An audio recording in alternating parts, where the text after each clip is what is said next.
How's it going, mate? You all right? Yeah, not bad. As you can see, I'm growing my lockdown beard. No, good man. Well, that's a lie, really. That's just me being lazy. Yeah, But yeah, I have weeks where I just can't be asked to shave, to be honest. no, I go through fads where I feel like I have to just leave it, and yeah, kind of like the current theme for me this week is like run through the motions, do what I've got to do.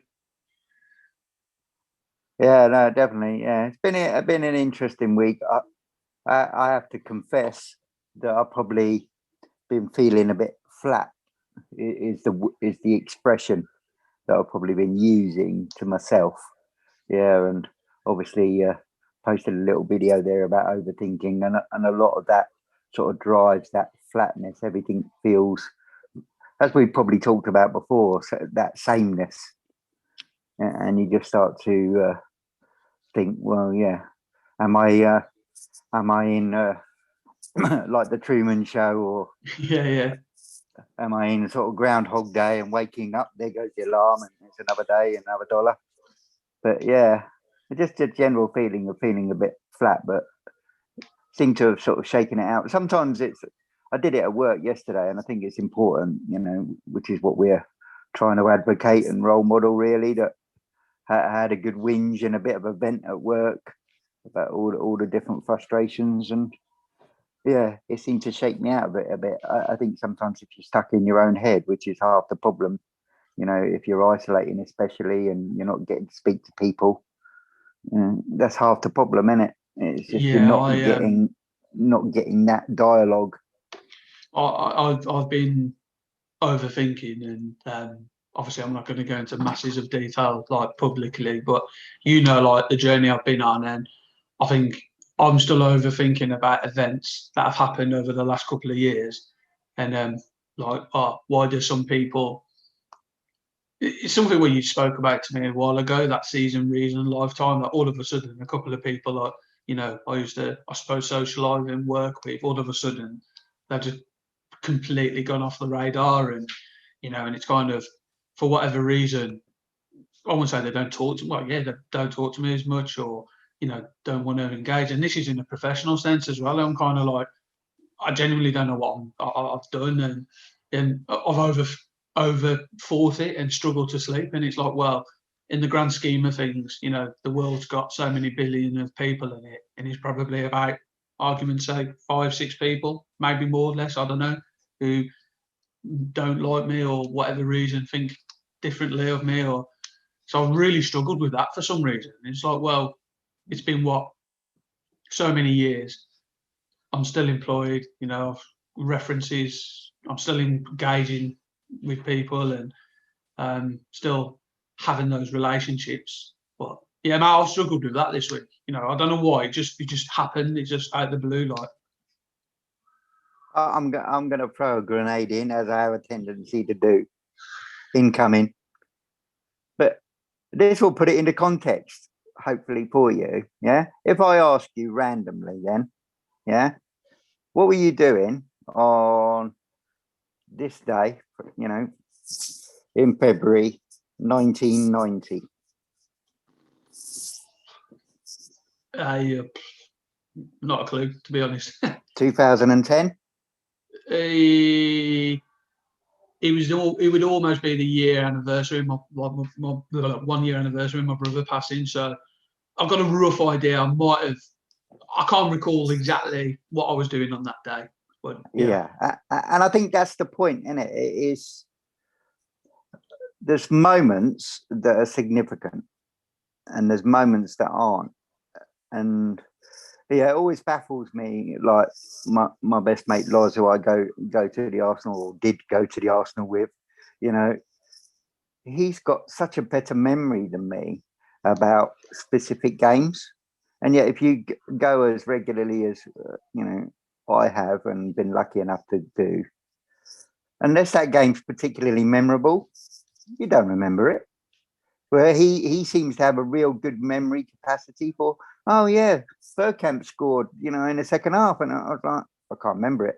I don't even know if we won or lost. I was there, Well, I can't remember whether we won or lost or what was the game. And he has this ability to sort of pull those things out. Obviously, for him, that's really memorable. And yet, if I randomly pull out a day, August the 28th, 2015, you're going, well, I don't know. And yet you're remembering certain other ones really, really clearly. So there's got to be something about that. But equally, I'm sure if I had a video clip and I showed you a video clip of what you were worrying about or angry about that day or really getting wound up about on that particular day, you go, yeah, I can't remember that. Yeah. But on that day, it was really, really important. Yeah, I think it's more, you know me, Matt. I'd like to think I'm a people person, and I care for people. I'd like to ensure that. Yes, and it's a big thing, isn't it? Someone asked me a question the other week as part of like another project I'm involved with, where what would you do if no one thought anything? If that makes sense, like no one would judge you. Yeah. Oh wow, that's quite a big grenade, and I'm not. Trust me, like I try and do the right thing, but it's kind of like, what's come and gone. I'm still, and I'm trying to justify it now. It's like, well, nothing has happened really. Like, as I said, I'm employed by a range of people, and character references, and even now I'm still overthinking it. And it's kind of like, look, yeah. Well, I can tell, but just by what you're saying and what the look on your face, and really what I'm trying to get across is, if you were worrying, like I said, if I showed you a video clip of 2015 on a particular day and something that you were worrying about then, that judgment that you're talking about, one of them stuck, one of them has gone in your head. That's what I'm trying to get across, I think. Yeah, and well, what's the difference between the two? And it's really interesting, because what it should prove to you is that happens all the time. Yeah, and pretty much every single day. Yeah. And that one you forgot about, but this one has stuck. Yeah, I think, like I said, mate, it's overthinking. It's come and gone, and it's something that I'm really trying. But they all come and go, innit? That's what I'm. That's the point, innit? Really, I think that they all come and go. Is for whatever reason, some of them really stick. And that's a really interesting question that you've thrown out there. That, like, what would you do if nobody judged you? Well, the reality is that's an impossibility, as we talked about before in previous videos. Of everybody judges everybody. The reality is, it's more like, I don't really think about that in that way. If you put it the other way around, is if you're thinking that people are judging you, I don't necessarily think like that most days.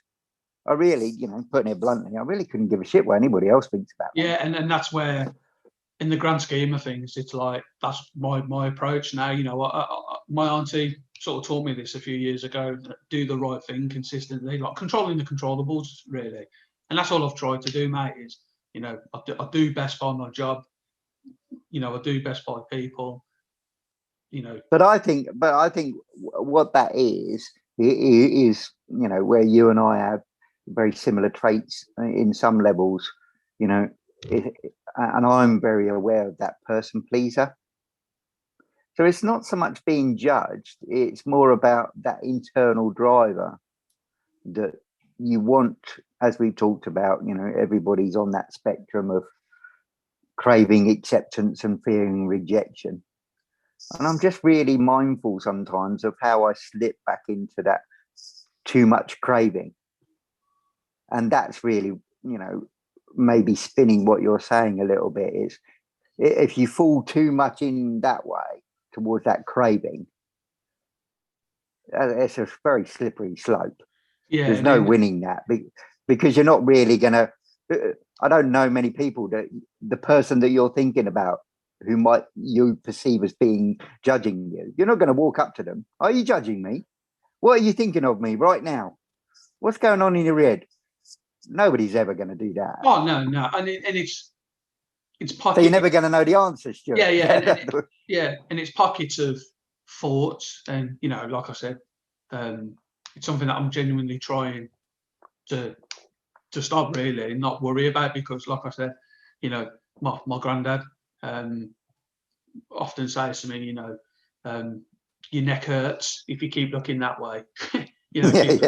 Keep looking that way, and that's all I've done. But when you said overthinking, it was like, that's what I've done, and I don't know why. And so, like I said, mate, it was a short habit of behaviour. But like I said, people pleaser, and not everyone. You're not going to appease everyone, are you? So it is what it is.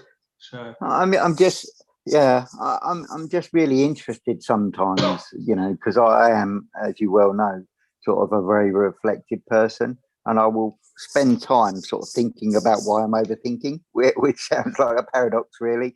I'm just sitting here thinking, why am I overthinking? So now I'm overthinking about overthinking, and you just go down this hole, and really what it is it's because you don't know the answer. I think if you knew the answer, if people were that honest, like you say, if people, we lived in some sort of weird world where people would, I'm trying to remember the name of the film, like Liar Liar, the one that Ricky Gervais said, everybody had to tell the truth, and no one, and everybody believed everything that you said, type scenario. It'd be really interesting, wouldn't it? If people had, I really hate you. You know what I mean? I hate your mustache. It's really awful, and I don't like the tone of your voice. I'm like, okay. It'd be really weird world, wouldn't it? Yeah. I know it feels like a bit like that on Twitter sometimes. People just say whatever they like. But... Oh yeah, and that's the thing, mate. In the grand scheme of things, like everyone, as you rightly said, they probably won't admit to it, but people judge. Everyone judges everyone. In the workplace, you walk in, and then you walk out. Like everyone does it about everyone, and it's. But like I said, mate, it's something that I have got better at. But this week, there's been moments where the clouds just appeared, and it's just like, that's it. But other than that, it's been a relatively decent week, really. It's I'm kind of hoping lockdown 55, whatever number it is, slowly comes to an end at some point, and vaccination. Yeah, I mean, it will be interesting, to see what the new norm, as they say, is. Really, I know. I think I'm definitely, very mindful of things are different, and it's trying to understand how that's going to look like in the future. I think the thing that I do miss, which is what's probably prompted us to do this, is to set up these Zoom meetings and then record them. Is there social interaction? I mean, I think that's one thing, that maybe blokes are different, than women, and maybe I'm generalizing, and apologies if I am, but I know for me, I'm not really a pub goer, and I can see why people really miss going to the pub and having that space. And for me, football was that space, and football has always been that sort of family that I'd go and talk and be with people without actually having, I always talk about, during Tony, and that's probably as much as I know about the guy. Is I met him outside Turin, Arsenal away at Juventus. I don't know whether he's married, single, gay, heterosexual. I don't know anything about the guy other than, oh, look, there's Turin Tony. How you doing, fella? All right. Yeah, not so bad. Waffle about the game. Off we go. Yeah. And there's something about that, Stuart. You know what I mean? That extended sort of family environment that I know it's not. You can watch all the football games you like, but it ain't the same as going. And I think that's the bit that I miss, really. Yeah, I'm a bit of the pub goer, and I think beforehand there was times where I wouldn't miss it. Whereas obviously having that almost a year I know we had pockets when we were able to go, but it's that conversation, isn't it? It's that, like with football, you drive or get the train to the game, you have your chat. Me and my best mate, when we go, I go to his, we have a walk up, we have a chat, gossip, we're in the pub, have a few drinks, and it's that sort of different environment, it's that different conversation, that different mind space. And I have tried my best this week to sort of, I suppose, change, not obviously change the space I'm in, because I can only go out for so many walks, but sort of not looking at a screen, looking at a book, maybe just literally reflection, just literally mindfulness, just relaxing. But yeah, but it's been a bit of a different week. And what do you think? I'm curious, really. One of the things that's been on my mind this week, really, is what do you think stops people doing that? Then, what are the barriers? Why is it that blokes, even I have that perception that blokes don't talk, even though you and I talk. So we can't be the only ones that do talk about feelings and things. And Yeah. why is it that it takes that environment for them to sort of need that space in that way? I think it's that judgment, that sort of, I'm quite open, and I've said to many people, you ask me a question, pretty much 9 times out of 10 you'll get an answer. But I don't know, mate. I think it's stereotype, isn't it? And not owning up to. Do you think you learned that? If I can put you on the spot a bit, do you think you learned that from, the male role models in your life? Yeah, big time. Don't talk about that. Yeah, big time. Yeah. At first, I'm trying to think of how I word this. Obviously, without naming names, some family members sort of, I've kind of learned, but then, as I started to work, come 15, 16, when I was going to college and working in sports and wanting to get into that industry, and look, I'm still lucky to do that. I've been fortunate to work with different people, and obviously you're one of them, where my mind was open, and sort of different cultures, different experiences, and not being, I wouldn't say, narrow-minded. And I think that was the key thing for me, was that I felt better about talking about it, and when I first met you, and I worked for Start Again as a sports development officer, and I remember meeting you and working with the homeless FA and the guys in Birmingham and beyond, and actually talking, and you kind of think, oh shit, there's a lot of similarities between me and you, and how good it was for them to acknowledge talking, how it made them feel. I suppose only so many years later, when I'm kind of in that boat, how good it was for me to talk. And even now, mate, I love a phone call in the portable office. My phone's connected to Bluetooth, speak to Siri, and I love a chat. I love to, what are your thoughts on this project, or what do you think about this, or how's it going in general, or how are things, how is life, what can I do to help, or vice versa. But yeah, I think it was really obvious when I stopped and thought about it like that my father, from a whole different generation, really, of go to work, do your bit, obviously was in the army as well. You do as you're told, you come home, here's the wage packet on the table. Want to go down the pub and have a few beers on a Friday night or whatever, Mum telling me one famous story where he didn't come back until Sunday night, and it's just like, that was it, and growing up, seeing him, like, literally, he would say, all right, and that was it. I'd come home from school, all right, yeah, that was it, how's your day? All right, wouldn't say anything. Yeah. No, I what are you on for tea? I'll have that. Bang as a mash. All right, thanks. And that was it. You know what I mean? And it's just like, so if that's what you're used to growing up with, rather than maybe that's slowly changing generationally. You know what I mean? But he was very like monosyllabic, 1 or 2 words. That was it. Wouldn't give an opinion on anything. You know what I mean?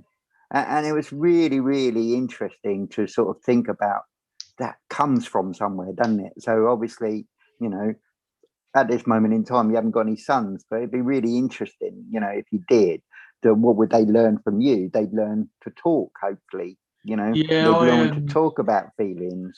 Yeah, it's going back to what I was talking about earlier. I mean, I haven't really spoken to Poppy and Molly about, because they start to ask questions now, like, about your own experiences. But for me, it's like, oh, Dad, can I ask you something?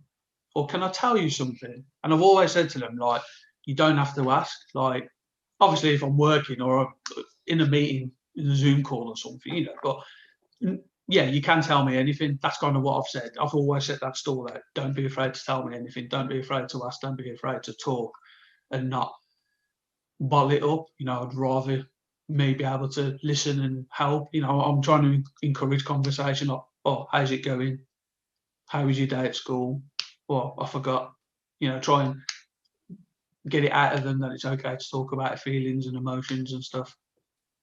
I mean, I know I used to do that a lot with my mum, and that's really where obviously I sort of learnt that. And as we've talked about before, this concept of, you know, scorekeepers, you know, and I'm very lucky really that, you know, at this moment in time, big up Andy Upson, my youth leader, you know, if he ever gets to watch this, you know, who basically, you know, going to that youth club, who installed in, you know, that safe environment about talking about how you're feeling and what you're up to, and just recognizing, because otherwise, like we talked about before, Stuart, there must be so many blokes walking around going, you know, well, who do you tell? Who do you talk about that stuff to? And unless you're, you know, you've got a good buddy at work or somebody, you know what I mean? It's just, it Yeah, becomes narrower and narrower. And I just think, you know, I'm fortunate that he sort of advocated that space where any of us could go and have a vent. And I think it's so important. I mean, there's lots of mental health organisations out there. We just talk about, you know, letting that steam valve off at the end. Otherwise, it's going to explode. And you yeah, can see where all of those feelings that I had, that overthinking, turns into frustration. You yeah. know, It's and you made a good point there, and obviously my full-time job predominantly is like working with young people through apprenticeships, traineeships, youth work, and so on. And when I deal with my learners, I make it clear from day one, and it's predominantly male participants, learners. And I've said to them that I am going to be, you know, your mentor, your tutor, your friend, and sort of make it crystal clear, like from the off, that I'm a person. And when I say person of influence, like I want to help, I'm willing to help. You know, evenings, weekends, that transparency, that please talk to me. You know, I'd rather catch you in than catch you out, all that type of stuff. And it's worked quite well, really, that you build up their trust and that you genuinely care about their progression, because I think that's the one thing that I've learned over the years, is that people who want to listen and will engage and support you, then we'll go from there. And like I said earlier about overthinking, you know, so many years ago, and it's kind of like, well, what's happened has happened. Like, you know, like I'm still moving forwards, and that's kind of what I say to the young people: talk about it, get your feelings off your chest. But um, I definitely think blokes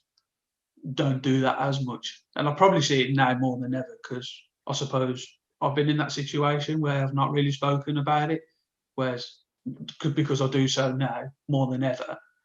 You can see it from the off, I think, with people. I don't know if you can.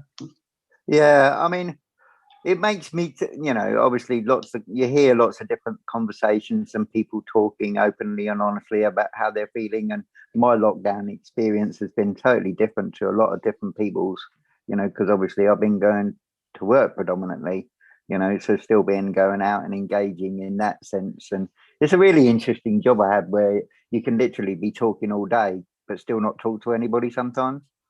And I, you know, anybody that can relate and has ever worked in a call center or an office environment where it's heads down, you do the job, you know, and like I literally can be talking all day, but not feel like I've talked to anybody. And that's a really interesting, and it made me think back to very early on in my life when I first moved out of home and lived in a bedsit, and I moved to just down the road in Kent to Folkestone, and lived in a, you know, bedsit. Didn't really know anybody, you know, in that bedsit. Didn't know anybody in Folkestone. That wasn't my patch, you know, and just those early days. And I remember there was 3 particular days where I didn't speak to another human being. I even went to the shop and the guy didn't even say anything. Just took my money, gave me the change, and walked. And I was desperate to speak to them. And it just, and when I think about loneliness, I always think about that moment. those days when I'd never felt so lonely, because I'd never spoke to another human being for 3 days solid. And I was like, this is not a good situation, and so literally, force myself.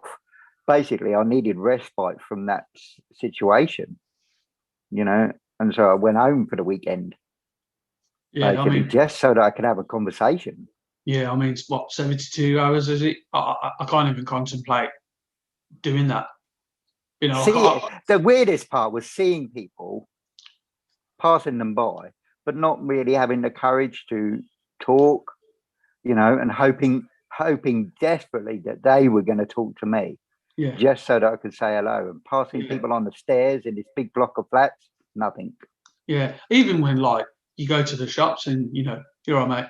You don't even know, but that acknowledgement that, oh, how's it going? You're all right. You opened the door for someone. Oh, thank you, or blah blah blah. Yeah.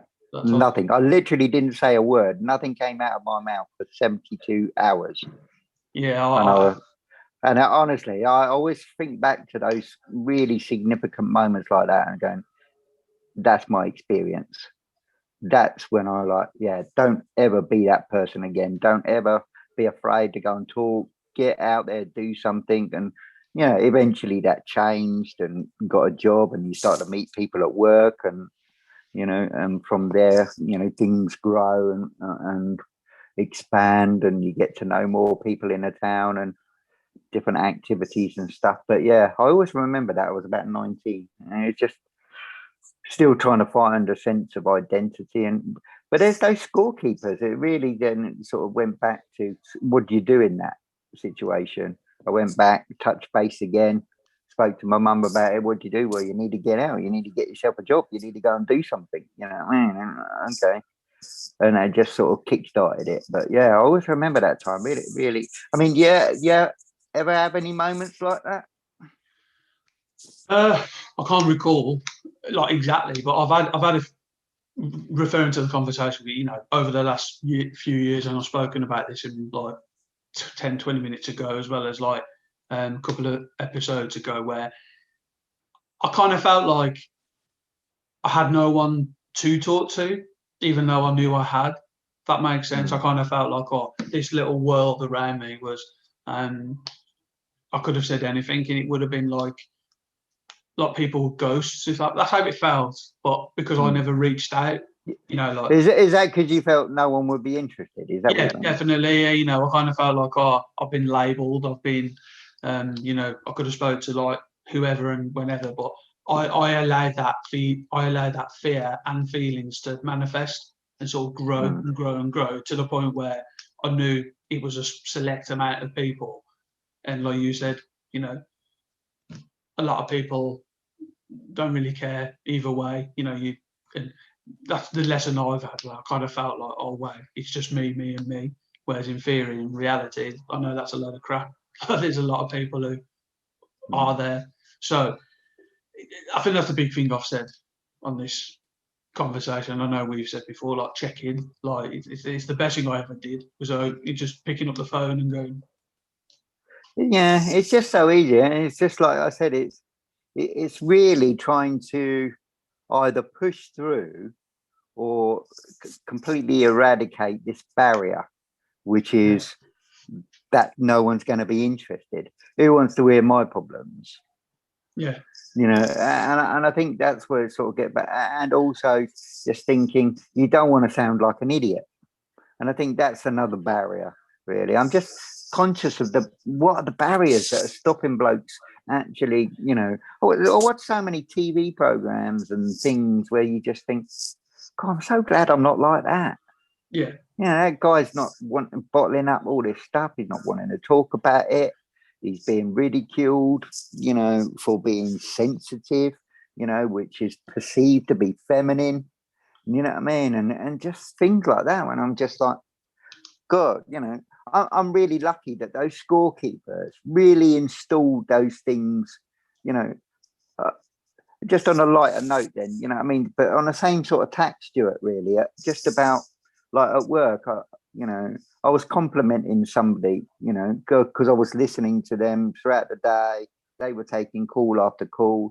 And I just remember saying to this, you know, woman at work, just going, well, you're amazing today. She go, oh, thanks. And I said, and I thought about it, and I said, I can only say it like this. I think if you were, if if I was calling in, I'd want you to take my call. And she goes, well, that's the nicest thing that anybody said in a long time. And I'm thinking, yeah, that's the point. Because my mum used to say, if you see something beautiful, you say it's beautiful. And that's, trust me, that's got me into loads of trouble. You know, the amount of times I've walked up to, you know, a young woman, you know, in London or something and going, you smell amazing. You're thinking you're some sort of weirdo. You know, it's just like, well, I'm just trying to pay you a compliment. Yeah, and sometimes it's received well, but it's just, but it was installed in me. If you see something good, that's what she was saying. If you see it, say it. If it's really good, yeah. If it makes you feel angry, just say, yeah, that makes me feel really angry. But and it's coming out. Yeah, but that gives people that it's affirmation, isn't it? You know, that praise, that, you know, like the other day, you know, one of my daughters was working and I sat on the sofa doing my work, and pretty much where I'm sitting now, and you could like she really did well across the day, and a simple one of them and a big smile, you know, and well, both of them, their faces lit up, and or even at work, or like you said, personally, compliments and, you know, and praise. And I mean, I don't know, that's stuff. I mean, I've had the flip side this week as well, Stuart. You know what I mean? That, you know, like I said, without going into too much detail, but I was on a Zoom call, you know, with regards to my wife, and just calling out, you know, some of the professionals that we were talking on the other end. I know that my mum and other people, those scorekeepers, have made me be that confident to actually go, no, that's not what I said at all. You're misunderstanding exactly what I said. No, you know, you keep using the word want, which is the one that I'm sort of picking them up on. I was going, you keep saying we want this. Well, it's not about what we want. It's about what we need. Stop using the word want. And one of the doctors, you know, said preferences. And I said, well, it's not about preferences, is it?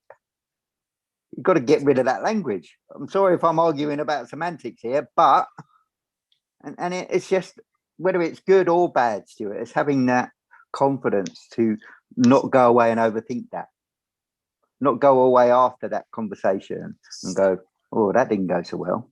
Yeah. And it's that's what stops the overthinking in the first place, which is what I think I'm trying to figure out is, well, how do I stop that seed from escalating like you talked and then lasting a whole week? Well, stop it in the beginning. Yeah, and that's my point. You know, it's something that, luckily for me, my thoughts were like a day, but then after that, you know, they dwindle. You know, it's often what, fish and chip paper. You know, like forgotten about, it's gone, and that's the key thing, mate. Now that I'm really working on is, you know, like you said, stopping that process in the first place, those thoughts. It's interesting because I remember seeing a video moons back, and I can't remember where or how, but imagine if it literally, you had tattooed your biggest mistake on your forehead. Oh, I think we've spoke about this before. Yeah. Oh, wow. Imagine walking down the high street now and seeing everybody with the worst mistake that they've ever made. And that's when you know that everybody would be judging you. Oh, yeah. And then, you know, like, I'm sure, you know, neither of us are going to. And it's comparison. What it is about comparison, Stuart, isn't it? Yeah. I'm better than you. I watched something today, you know, totally sort of left piece for you, but I watched something today about Sikhism, and he was talking about that, and he was going, yeah, but imagine if you treated everybody like everybody was God. Then you'd have to you wouldn't be judging God. And so you'd have to stop. I'm God, you're God, everybody's God. That's ultimate, you know, very simplistic mentality of oneness, you know, as they call within Sikhism, you know, and it's just like, that's because you can't have an enemy, because an enemy is only created by, well, they made a mistake. Their biggest mistake tattooed on their forehead, well, I'm better than them. That's the ego. Your ego starts telling you, well, I'm better than them. Or I don't like that person because I don't like their action at work. I don't like what they do. So then instantly you've now treated them not like a god, but like they're different. Yeah. And it's differences in society, in it, that make, even in a little workplace, you go, I don't like them.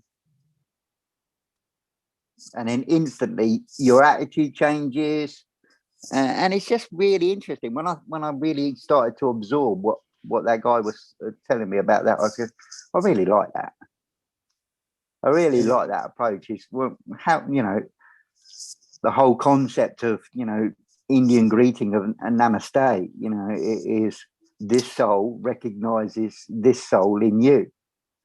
That's what ultimately, simplistically, and apologies if I'm offending people, what I mean? But ultimately, that's why I love namaste, because it's saying, this soul in this universe and this God recognizes yours. I recognize you. I see you. And I was just like, yeah, if you can see people, even the ones you don't like, Stuart, you've cracked it. Yeah. That's the aspiration. Yeah. And that's the thing I've really tried to work on, like particularly like this last year of COVID and, since getting my own place, and kind of, I don't dislike anyone. Like I really now focus on like treating everyone equally, treating everyone, I suppose everything we've ever been taught, correctly, well, hopefully by our peers and the family, and that, treat how you want to treat people, how you want to be treated, and do the right thing, really. But it's almost like recognizing that I'm not the benchmark. Yeah, that's the big thing. That, that's when we talk about ego. I think that's the best thing. To sort of maybe sum it up for people that don't want to go down that pathway. But who put who decided I was the benchmark of what's good and bad? Yeah, because I'm like I said, I wouldn't want anybody to see on my forehead tattooed all of my biggest mistakes and things that I'm totally embarrassed about. So why am I doing that for them? Just because I've seen them? Yeah. Well, that's one of those, isn't it? In the grand scheme of things, but it's definitely food for thought, isn't it? Yeah, no, I mean, like I said, I spend a lot of time thinking about those things. I'm quite lucky, I suppose, that maybe I do, go from those depths of overthinking to, let's wonder about the meaning of life. And I think that's the beauty of it, really. It's just having that capacity and ability to be able to do so. It's interesting that, that I do have that luxury. And like I said, I found it fascinating, one of the guys at work saying that he was bored. And I was like, I don't think we've ever had more information available, more books that you can read online, films that you can watch. And he was moaning that he was bored at home. And I was like, I don't. It just shows a lack of imagination, really, and just like there's so many things that you can do. Oh yeah. He's it's just really bizarre in this day and age. What I mean? He's a young fella comparatively to me, and I'm just thinking, yeah, he hasn't figured it out yet. There's a million things that you can do. And I think that's the beauty of like how blessed you actually are in the grand scheme of things. Not everyone has Sky or all the different channels that we can access, and what do you call it, streaming services. But you'd like to think most people would have a book, pen and paper, somewhere to walk. Or it's imagination, isn't it? That's what it is. Yeah, and I didn't have all of those things when I was a kid, but I'd be out for 12 hours a day. Yeah, finding something to do. Yeah, and those not always good, mind. Not always good, but yeah. Well, once again, that's a different conversation, I think. But yeah, Matt, I think it's kind of this week, sort of the overthinking and the barriers to stop that. But last one then, because I'm cautious of time. Clubhouse then. I know you sent me an invite for this, and I've obviously joined up. And what are your thoughts on it, mate? Because I've had an opportunity throughout the week to sort of dabble, dip in, listen to a few conversations. What I'm trying to get my head around, and I'll be really interested to know if anybody wants to leave any comments and feedback afterwards. Really, is I like the idea of, can we open this up to other people? Can we, me and you, at a set point, be having a conversation, because it's an audio app. Ultimately, it's just like you think like you're able to, without visuals, tap into a pub, conversation, back in the lounge, and here's John and Stuart having a chinwag over a couple of pints.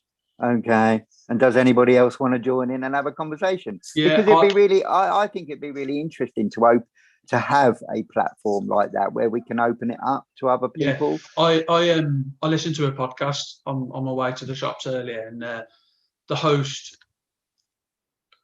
basically it's called Building the Brand, and it's a really good, I like the podcast a lot, but the guy who hosts it, he was recording a Clubhouse conversation with a Clubhouse pioneer or expert, but then people were tuning in and asking questions there and then in a room. So if me and you create a room, it could be like another version of Two Blokes and a Phone, but people will talk and ask questions within the room. So it's definitely possible, mate. And I think it's something we should do, really, because obviously it opens up more opportunity for blokes to join the conversation, I think. Yeah. I mean, the obviously only downside to it at the moment, because of their capacity, and I understand why they're sort of filtering and limiting that through. But, I don't know about you, but I've been notified I've got 4 invites that I can send, and I open it up to people if they're genuinely interested but can't get in but want to. Then give us a shout, send us a message. Yeah, well, I've got 3. I got told today, so yeah. Interestingly enough, I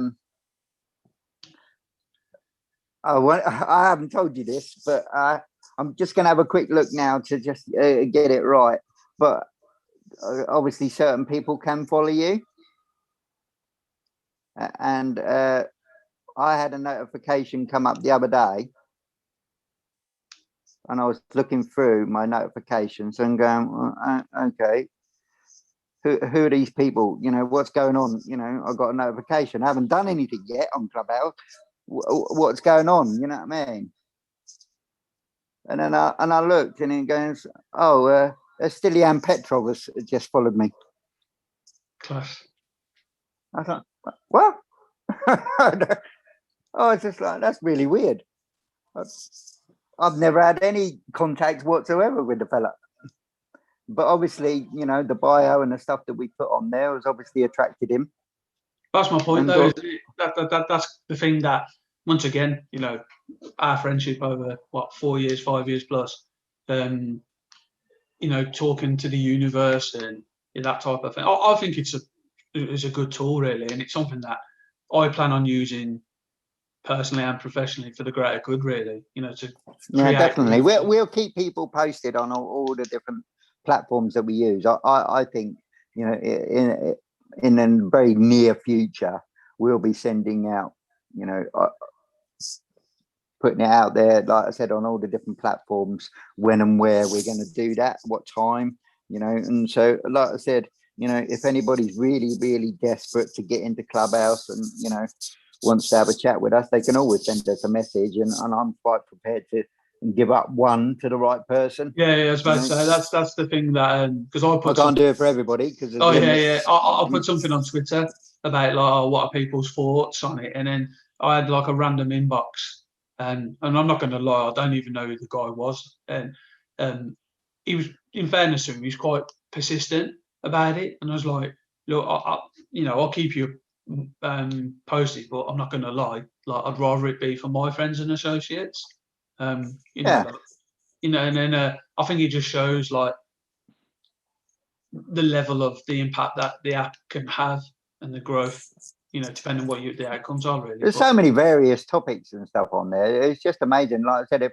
we can set up a blokes room for people to have a chat and have conversations and a bit of a Q&A, and hopefully that can become a regular thing, just like our videos as well. I really want to just really promote the concept of, I want people to follow us on all the social media, not because we got bloody great big egos, just because we want to widen that circle you know, and go and subscribe on YouTube so you don't miss our videos.